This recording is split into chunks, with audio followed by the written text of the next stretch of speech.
چې راولوي ګوړنګ شو سبم حال وي چې نشه لکه د بنګ شو سبم حال وي او تاسو ښکلي که بدرنګ شئ ګزاره کوي موږ بدرنګه که بدرنګ شو سبم حال وي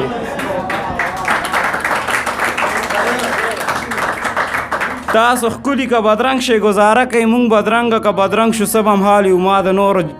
خلکو جنگ نه یره وکړه چې په خپلو کې به جنګ شو سبم حال وي سلامونه وړاندې کوم ټولو ته تاریخ ګواه ده ما په زور که په رضا ماته کړه افغان بچه یم په تش لاس می دنیا ماته کړه تاریخ ګواه ده ما په زور که په رضا ماته کړه افغان بچه یم په تش لاس می دنیا ماته کړه مړه نه دي شته ده احمدشاه او میرویس خان ژوندی دی د تورې شړنګې په غوږ اورې خوشحال خان ژوندی دی جلال شاهد دی ما له ولږې سره لوبې کړي ما کړې نه ده لا تر ننه د پیغور زندګي جلال شاهد دی ما له ولږې سره لوبې کړي ما کړې نه ده لا تر ننه د پیغور زندګي او ډډې م وهلي ښه بېغمه په یو خوا پراته ډډې م وهلي ښه بېغمه په یو خوا پراته په پښو ودرېږئ دا څنګه بې پروا پراته له خوبه ویښ شئ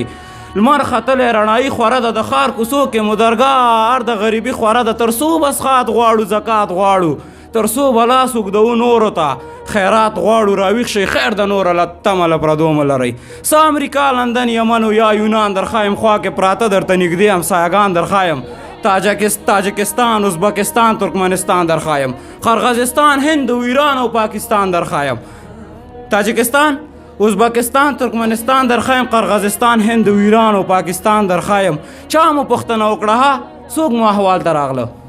چا مو پوښتنه وکړه څوک مو احوال ته راغله څوک مو د سختو لارو استقبال ته راغله په زیار ګټلې چې نن تا د خپلواکۍ تبریکي چا درته درکړه د سپېڅلې ازادۍ تبریکي دا خلک نه غواړي چې سیال شي د سیالۍ سړی شي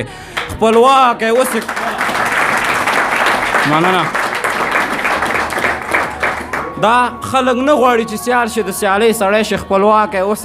ګرانه ته د خپلواکۍ سړی شي که د تخار نیمروز په خړو دشتو م کار شروع که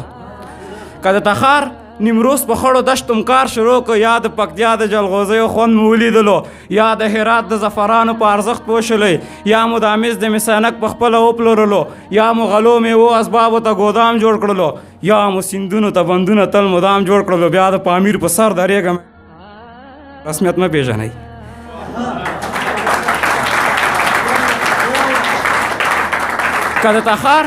که د تخار نیمروز په خړو دشتو م کار شروع که یا د هرات د زعفرانو په ارزښت پوه شلی یا د پکتیا د جلغوزیو خوند مو ولیدلو یا مو د امیز د مسینک په خپله وپلورلو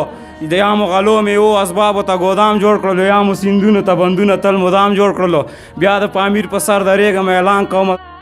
رسمیت نه پېژنئ او خلک وایي د تراب له خولې راوځي ملغلرې د کاروان په شاعرۍ باندې پوه نه شول صداقت هسې لګیا د خپل ماغزه خوري خلک وایي د تراب له خولې راوځي ملغلرې د کاروان په شاعرۍ باندې پوه نه شول صداقت هسې لګیا د خپل ماغزه خوري وراته مه ګوره چې زه څومره بدرنګ یم په رڼا باندې مین یم پتنګ یم حوصلې ته مې د غرونو سلامي ده چې غصه شم د خوشحال د تورې شړنګ یم چې ایمان مې پر الله دی بل په چا نه ځکه هر میدان کې زه زمری د جنګ یم د بلال په شانې تور شه غیرتي شه دا مهمه نه د سپین که غنم رنګ یم نه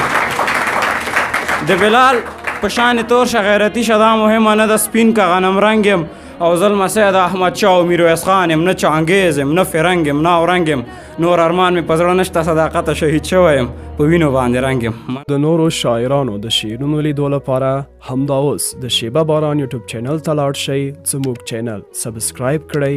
د زنګ بټنه کېکاږئ او د خوندورو ادبي خپرونو څخه خوند واخلئ